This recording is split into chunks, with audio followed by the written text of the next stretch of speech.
We do a book report every day, or a new one every day. They kind of add up, and on our nonprofit stream and on Free Speech TV, they play while our commercial stations are doing the news at the top of the hour. And the book report that we rolled out yesterday was Handbook for a Post-Roe America by Robin Marty. I think Katha Pollitt's blurb on the front cover, "The future without Roe is coming straight at us. This is a roadmap you need for the tough times ahead," is a really great summary of the book. And I thought it was just a marvelous book. And I wanted to get Robin on to talk about this book, the Handbook for a Post-Roe, ROE, as in Roe v. Wade, America. The book is from Seven Stories Press. And Robin Marty's Twitter handle is Robin, M-A-R-T-Y. Robin, welcome to the program. Thanks so much for having me on, Tom. It's great having you with us. So tell us, how certain are you that this particular Supreme Court is going to overturn Roe v. Wade? Or is it that individual states are taking actions right now that are functionally doing that and nobody is stopping them, so we don't even need the Supreme Court to screw it up? Well, I would say that the states are functionally stopping abortion from being accessible for the most part, but I do believe that this Supreme Court will overturn Roe v. Wade.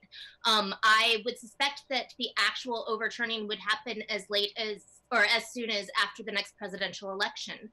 I do not think that they will overturn it before 2020 because they know that if that happens, there is no way they would keep the White House. But I do believe that after that has settled, that yes, Roe will be overturned. That's amazing. So what will that mean for women in states like California or New York, where abortion is still available, or in states like Louisiana, where it's very, very difficult to access abortion? Right. So we're going to have a patchwork, even more so than we already have, of states that will primarily be either on the east or west coast, and then basically Colorado and Illinois, where abortion will be legal and accessible and people will be able to get it. And then for the rest of the country, we'll see at least 15 states that will have abortion completely illegal, and then probably another 15 to 20 where abortion will be mostly illegal, and you will only be able to access it at maybe 1 or 2 clinics in the state, and probably in as little as 6 to 12 weeks. Isn't the functional outcome of that going to be that we are reverting back to the pre-Roe standard, essentially, of wealthier women, upper middle class and wealthier women can easily access abortion? Women who don't have access to money basically can't. I remember being in high school, I remember one girl in particular who was in my high school who I didn't know particularly well, but one day she just stopped coming to school, and we later learned that she had died. She had had a back alley abortion and became septic and got an infection and literally just died in one day. And on the other hand, I remember a couple of different people that I knew, and this was back in the 60s, right? This was the late 60s, who had what were called D&Cs. They would go in, they would say, and the excuse was, I was having hard periods. And so they go in for this process where they basically scrape out the inside of the uterus. And in fact, usually the D&Cs being done in the 60s were actually early stage abortions. And, if you could afford to go to the hospital and have a D&C, no problem. Is that the kind of thing we're going to go back to, or is it going to be even worse than that? Well, see, I would argue that we're already there right now. For many of the states in the U.S., especially in the southern portion of the U.S. and along the Gulf, we only have 1, maybe 2 abortion clinics in each of those states. They're very overfilled with patients. Abortion is still a fairly expensive procedure that a lot of people cannot obtain. So we are seeing people who already are living in states where abortion access is just for the white and for the wealthy. In some ways, I actually believe that having Roe overturned might benefit the country, because when abortion is completely illegal in these states, and then it is difficult even for those of privilege and those with money to be able to access, then people will see the real live impact of what it's like when there is no access to abortion. Once it affects everyone, then I think that everybody will start to go ahead and gather together and do more political force to make sure that abortion becomes legal once more. Speaking of this strategically, we used to have conversations, debates about abortion on this program, for years, obviously. I mean, it's a hot topic. It's been a hotter topic in the past. But Phyllis Schlafly used to come on this show a lot, and she, of course, yeah, I get it. And she and I actually agree on a couple of things that have to do with the Supreme Court, which is made for some fascinating conversations. The argument that she made against Roe v. Wade, though, I thought was actually a fascinating argument. I'd love to get your take on it. What she said essentially was that the birth control pill was legalized in 61 or was brought to market in 61. By 63, 64, birth control pills were widely available all across the United States. And that produced the so-called sexual revolution, women coming into the workplace because, in larger numbers, all these kind of things were happening. And that by 73, the trend line was very strongly in favor of individual states legalizing abortion. And in fact, it was starting to happen.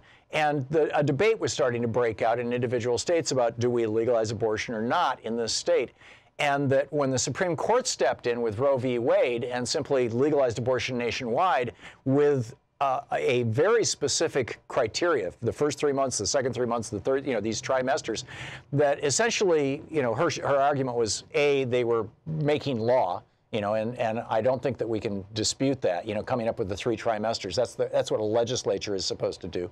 And B, the court has there's no constitutional basis for that. And B, by short-circuiting that legislative process around the country, they shut down the conversation and they empowered the radicalized portion of the anti-abortion movement in a way that nothing else could have empowered them, and delayed, in fact, by generations, a healthy legislative process that would have this debate, this discussion that you and I are having. What do you think about that?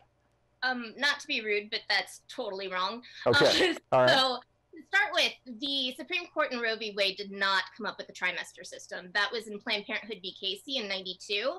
And the trimester system says that abortion should be accessible for any reason in the first trimester.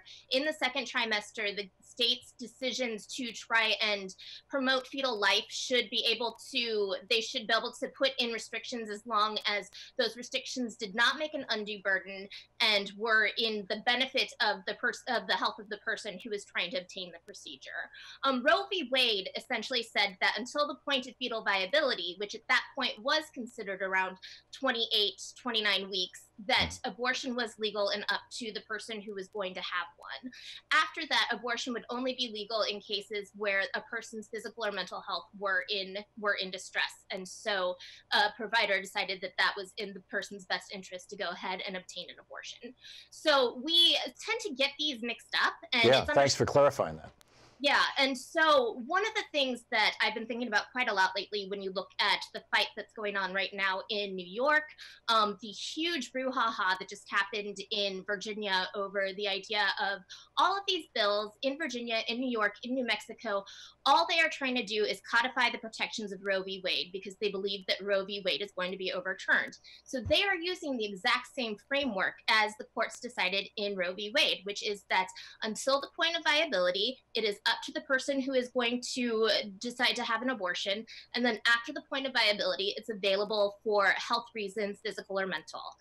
All they are doing is codifying Roe v. Wade. Now, if abortion opponents really believed what they've been saying for the last 30 years, which is that they don't want to stop abortion per se, they just want to send it back to the states, then they would be letting these states make these decisions. But instead, they're making up all sorts of asinine discussions about how people are saying that these new laws will allow doctors to abort children at the point of crowning, and it's infanticide and all of that. And I think they're really showing exactly how they really don't believe that, no, states should not decide.